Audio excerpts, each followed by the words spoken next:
안녕하십니까. 여수 MBC 뉴스투데이입니다. 순천시는 정원 박람회의 성공 개최와 순천만 국가정원 지정을 통해 성공적으로 정원도시로 자리매김했는데요. 이젠 정원을 활용한 6차 산업화를 통해 또 한 번의 도약을 시도합니다. 김주희 기자가 보도합니다. 2013년 순천만 국제정원 박람회의 성공 개최, 지난해 대한민국 제1호 순천만 국가정원의 지정까지 순천시는 이제 국내 대표 정원도시로서 성공적으로 이미지를 구축했습니다. 순천시는 여기에 한 발 더 나아가 전국 비교 우위에 있는 정원의 6차 산업화를 시도하기로 했습니다.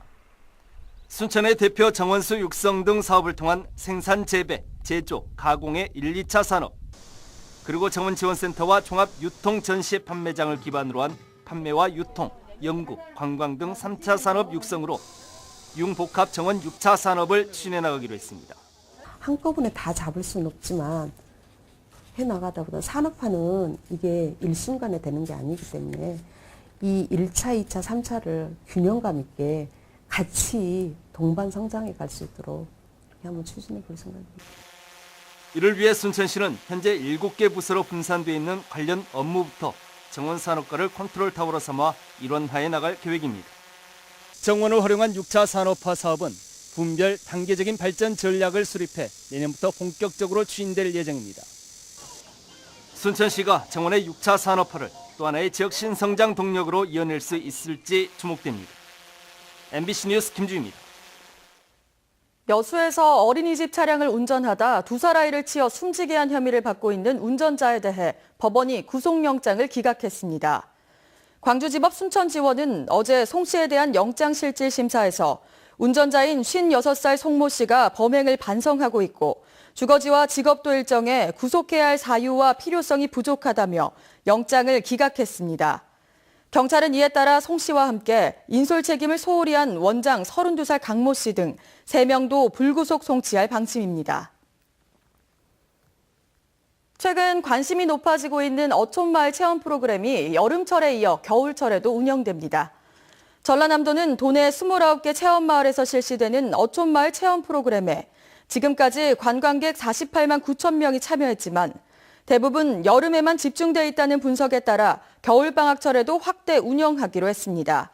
도는 이에 따라 요트 체험과 모닥불 조개구이 등 겨울용 체험 프로그램을 적극적으로 도입해 오는 2020년까지 어촌 체험마을 관광객 100만 시대를 열어갈 계획입니다.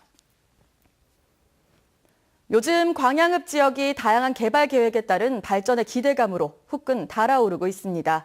대규모 민간 상업시설이 들어서고 핵심 공공인프라가 구축되면서 2, 3년 내 도심의 면모가 달라질 거라고 합니다. 박광수 기자가 보도합니다. 광양 종합운전면허 시험장 공사 현장이 연내 준공을 향해 숨가쁘게 돌아갑니다. 기능동은 이미 제 모습을 갖췄고 본관동도 공사 진척이 하루가 다를 정도입니다.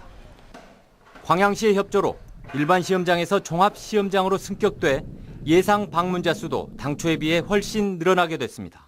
개장을 하면 일일 800명으로 예상을 하고 있으며 연 20만에서 25만 명이 방문할 것으로 예상하고 있습니다.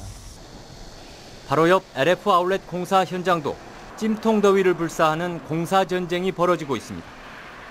연말까지 촉박한 일정이지만 8개월의 공사 중단 기간을 최대한 만회하려는 사업자의 의지가 역력합니다.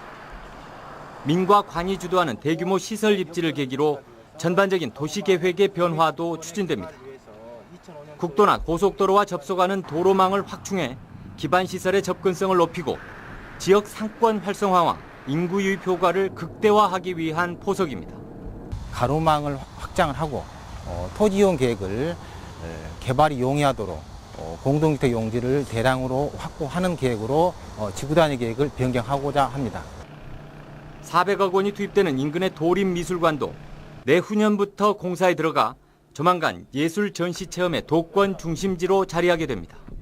도농통합 이후 행정의 변방으로 밀려났던 광양읍 지역이 생활과 문화, 예술의 중심지로 재도약의 계기를 맞고 있습니다. MBC 뉴스 박광수입니다. 순천시가 2017년 주요 추진 업무를 설정하고 보고회를 갖습니다. 순천시는 내년을 생태와 문화를 융복합한 새로운 성장 동력의 해로 만들기로 하고 순천만 역간척 사업과 자벌드 건설 사업, 경량 소재 클러스터 구축 사업 등을 핵심 사업으로 설정하고 주요 업무 추진 보고회를 가졌습니다.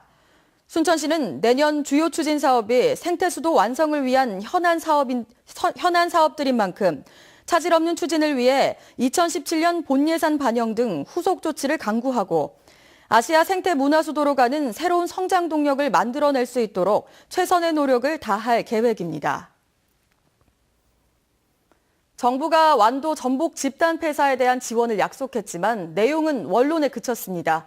고수온이 원인이면 재해보험의 보상도 못 받아 어민들은 걱정이 태산입니다. 양현승 기자가 취재했습니다. 전복 양식 어민들은 어두운 표정으로 김영석 해양수산부 장관을 맞이했습니다. 장관 눈앞에서 살아있는 전복 대신 빈 껍질만 남은 전복 양식 시설을 들어올렸습니다. 여러분들께서 같이 협력하여 이 피해를 빨리 극복을 하고 또 회복을 해서 다시 이 수산의 메카로서 거듭날 수 있도록. 김 장관은 원인 조사가 진행 중인데 어민 입장에서 노력하겠다고 말했습니다. 정부 정책이 재해대책법보다 사적 보험으로 전환되고 있다며 재해보험 가입을 당부했습니다. 많은 어민들께서 보다 많은 보험을 드릴 수 있도록 이렇게 권장을 드리면서 이번 사고는 특히 고수온과 적조와 해류 유통과 다양한 원인이 복합된 것이 아닌가. 정작 재해보험에 가입한 어민들은 초조하게 폐사 원인 조사 결과만 기다리고 있습니다. 태풍과 적조 피해만 보상하는 기본 보험만 들었을 뿐 추가 비용 부담 때문에 고수온을 보상하는 특약에는 가입하지 못했기 때문입니다. 김 장관이 고수온도 재해대책법을 통해 적극 지원하겠다고 약속했지만 법에 의해 지급되는 재난지원금은 최대 5천만 원이 전부입니다. 해수부 장관님께서 오셨는데 우리들한테 그 정부에서 어떤 피해 보상 절차에 대해서 그걸 좀 밝히고 갔으면 쓰겠는데 그런 얘기는 협조만 해주신다니까 저희들도 지금 막연하네요. 특별 재난지역 지정과 관련해 김 장관은 현재까지의 전복 집단 폐사 피해 규모가 요건에 이르지는 못한다며 유보적인 입장을 나타냈습니다. MBC 뉴스 양혜승입니다.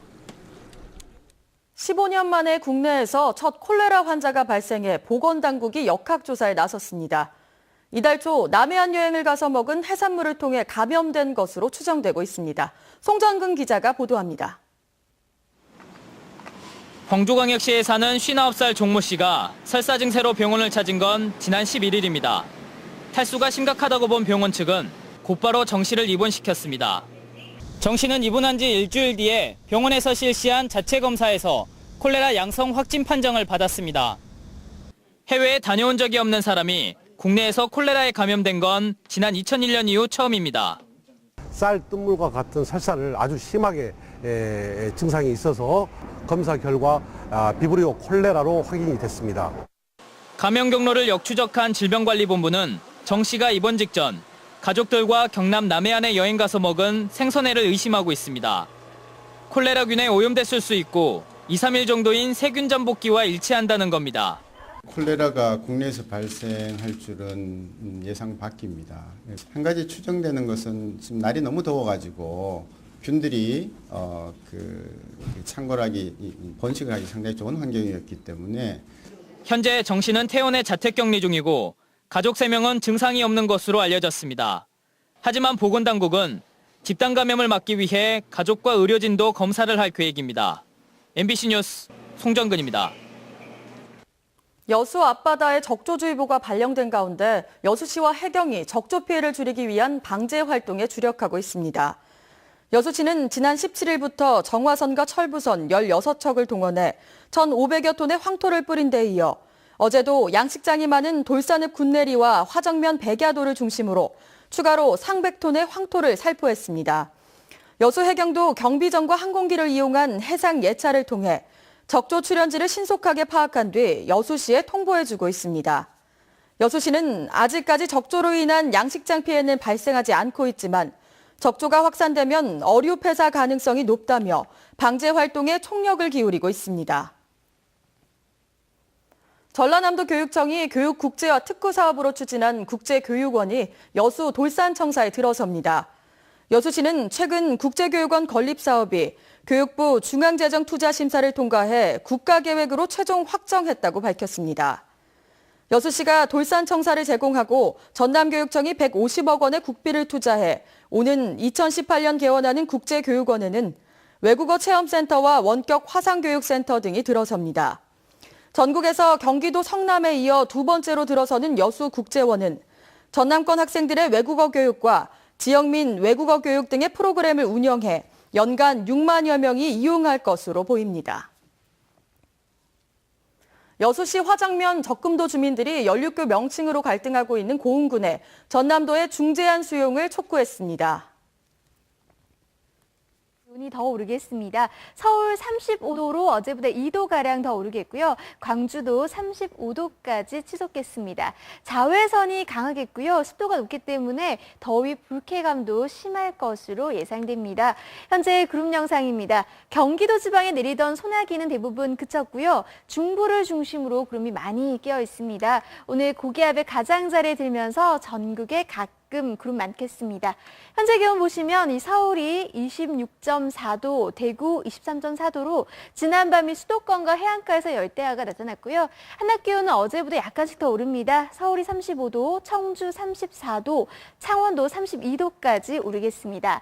내일 밤사이 수도권을 중심으로 비가 조금 내리겠습니다. 금요일부터는 드디어 폭염이 조금씩 완화될 것으로 전망되고 있습니다. 날씨였습니다.